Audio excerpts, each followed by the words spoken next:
Welcome to trendy TV. Telangana assembly ఎన్నికల్లో సత్తా చాటిన కాంగ్రెస్ లోక్సభ ఎన్నికల్లోనూ అదే ఫలితం రిపీట్ చేయాలని చూస్తోంది. అసెంబ్లీ ఎన్నికల్లో 64 స్థానాల్లో విజయం సాధించి అధికారాన్ని హస్తగతం చేసుకుంది.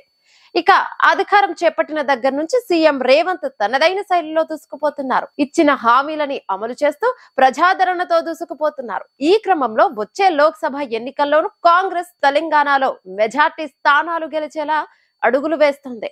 కాంగ్రెస్ 15 స్థానాల్లో గెలుపే లక్ష్యంగా హస్తం అడుగులు వేస్తుంది.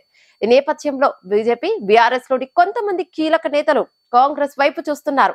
ఈసారి లోక్సభ ఎన్నికలు కాస్త ముందే రావచ్చని ప్రచారం జరుగుతోంది. ఈ నేపథ్యంలో అన్ని పార్టీలు ఇప్పటి నుంచే సిద్ధమవుతున్నాయి. తెలంగాణలో అధికారం కోల్పోయిన బీఆర్ఎస్ కూడా లోక్సభ ఎన్నికలపై ఫోకస్ పెట్టింది. బీజేపీ కూడా ఇప్పటికే భేటీలో నిర్వహిస్తుంది.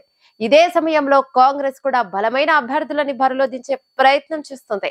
ఇప్పటికే చాలా వరకు క్లారిటీ ఉన్నా 3-4 స్థానాల్లో ఆర్థికంగానూ బలమైన అభ్యర్థి వైపు చూస్తున్నట్టు తెలుస్తోంది. ఏ క్రమంలో Tollywood producer Dil Raju political entry ఇవ్వనున్నట్టు తెలుస్తోంది. గతంలో పోటీకి నిరాకరించిన ఆయన ఈసారి పోటీకి సై అంటున్నారని తెలుస్తోంది. లోక్సభ ఎన్నికల్లో నిజామాబాద్ నుంచి దిల్ రాజును దించాలని కాంగ్రెస్ భావిస్తున్నట్లు సమాచారం. గత ఎన్నికల్లో దిల్ రాజును పోటీలో ఉంచాలని కాంగ్రెస్ భావించినా ఆయన నిరాకరించినట్లు తెలిసింది. ప్రస్తుతం ఆయన పోటీకి సుముఖంగా ఉండటంతో నిజామాబాద్ లోక్సభ టికెట్ ను కేటాయించాలని హస్తం పార్టీ యోచిస్తున్నట్లు పార్టీ వర్గాలు అంటున్నాయి. ఇక నిజామాబాద్ ఎంపీ స్థానం టికెట్ ను షబ్బీర్ అలీ, ఎమ్మెల్సీ జీవన్ రెడ్డి ఆశిస్తున్నారు. షబ్బీర్ అలీ ఇటీవల నిజామాబాద్ అర్బన్ నుంచి ఎమ్మెల్సీ జీవన్ రెడ్డి జగిత్యాల నుంచి ఎమ్మెల్యేగా పోటీ చేసి ఓడిపోయారు.